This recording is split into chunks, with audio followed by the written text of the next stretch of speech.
Hey everyone, I am starting the weekend by processing a little bit of beef that I picked up from the Korean shop. I would really like to make some bulgogi this evening for food.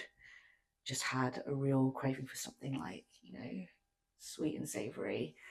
And then tomorrow I'm going on a small shopping trip with my mum, just as like a little girls' day out. We're not going to have too many of them without the baby now. So this is going to be like a little mum-daughter date. So I'm really looking forward to that. And then, it's the start of my hell week next week. So I'm going to make myself something really yummy today. I might want to do a little bit of meal prep the following week. Maybe after all of the Pocket Gamer BETT and Game Jam stuff is over, because I think that I'm going to be really struggling to feed myself when the newborn comes along. Sorry if you're not into butchery or anything like that. I'll try and fast forward through all of this.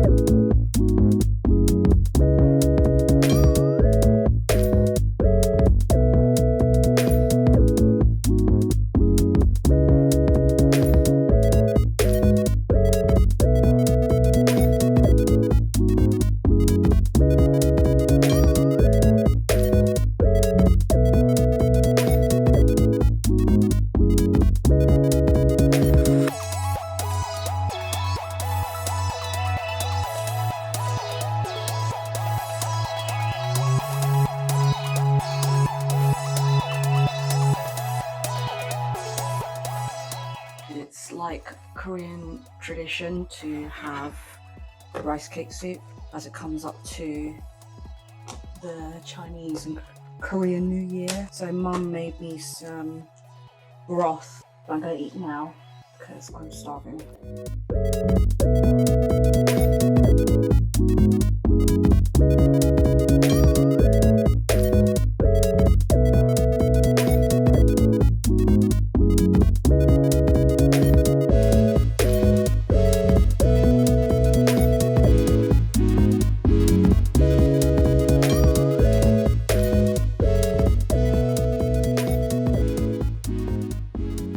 I hope you guys are enjoying the Korean cooking, because I'm really passionate about it. But I wouldn't say that I was like chefy at all. It's just more like definite home cooking, but people like my food. And when I lived with housemates, I'd always be making like big meals for everyone to like sit around the table and have dinner and stuff like that. My bolognese is our friendship group's recipe. Let me know if you're interested in any recipes, and I might just do some more standalone videos based on specific dishes rather than just slamming it all into this vlog.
Everybody.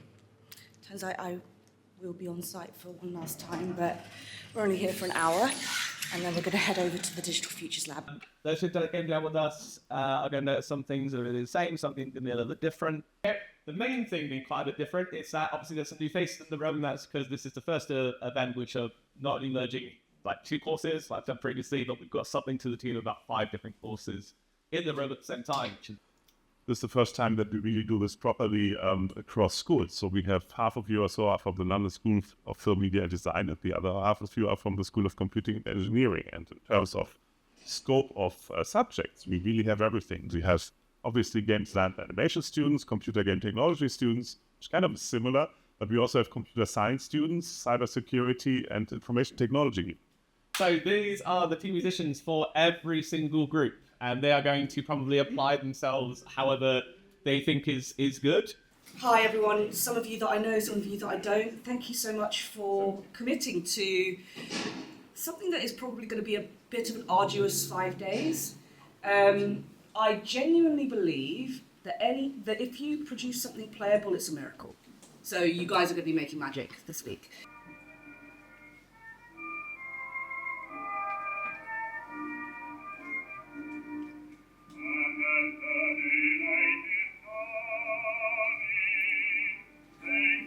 So bubbles.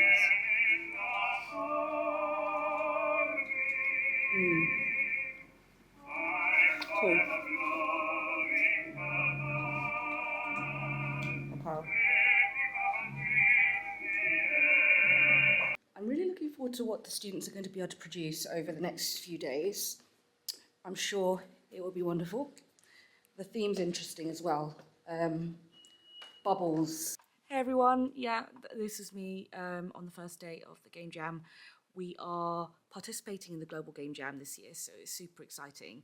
And we've signed up to Uni Jam, which means we're competing with a lot of the bigger sort of games courses and institutions in the South. The theme this year is Bubble. The students are getting on really well. The Digital Futures Lab really worked out. We managed to squeeze everybody in. And yeah, I really hope that the students produce something really cool.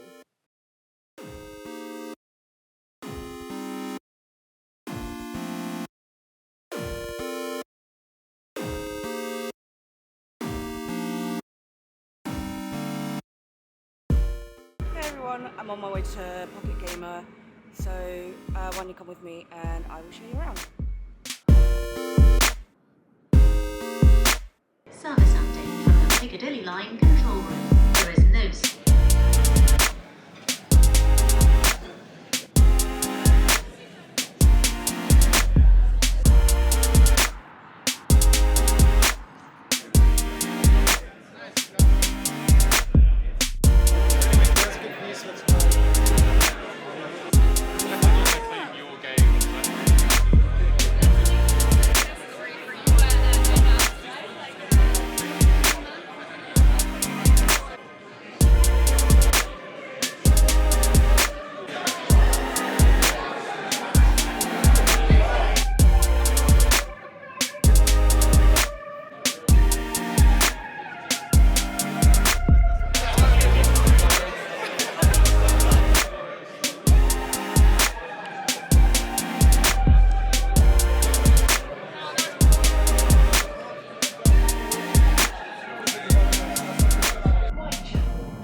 goodness, what a week. Haven't had too much time to record, to camera. So this is like genuinely the first time that I've had to sit down and kind of digest everything. So on Monday, it was the game jam. It was the start of the game jam. So it was super, super busy. Then on Tuesday, I went to Pocket Gamer, just met up with a couple of industry friends, was representing the University of West London as well as Aragon Pixel, met up with a couple of potential clients, met up with some potential partners for the university. So yeah, it was generally like a really good day, but I definitely pushed myself a little bit too hard this week. But I thought that I could base my energy levels from last week, but in the last couple of days, like, I don't know if you can see, let me see if I can stand up. Yeah, you can see that I really come out. They say that your belly kind of drops, so I don't know whether that's actually happened, but my partner, when he just literally looked around at me the other day and was just sort of like, oh my god, you're getting really big. But yeah, the baby's, the bump is bumping, what can I say? Wednesday, I went in for the game jam as well. On Thursday, I actually really had to stay at home, otherwise I was not going to get through this marking. So that was my one day that I had at home for admin, but it was not a quiet day either. I was just manically trying to get as much paperwork and admin done as possible. And then today was the last day of the game jam, but I also went to BETT, which was my first time actually at that conference, which was a Edtech conference, basically. I was on the stand with Yuki and University of West London, representing one of our student games that managed to get transfeasor funding, and also UK Games Fund funding as well. So it was a hit, what can I say? Like, people were really enjoying the game. And then I went after that event, so I finished up there about 1 o'clock, and then I hightailed it back to Ealing Broadway to finish off the game jam with the students. And then once everyone had submitted, we just went to the pub and had a little bit of a celebration, said my goodbyes. There's a couple of level 6s that I'm not going to be able to see graduating in semester 2, so it's bittersweet. I'm feeling quite emotional about it, but I don't know if the students are. Hey, bye everyone! I don't want to talk too much about students because, well, there's like confidentiality stuff that I don't really want to get into, but I just want to, being able to teach like game developers, like emerging game developers, is a real privilege. It's a real honor just to help someone that has never opened Unity or Photoshop before, and at the end they may have produced 6, 7, 8 games and be well on their way to an industry job.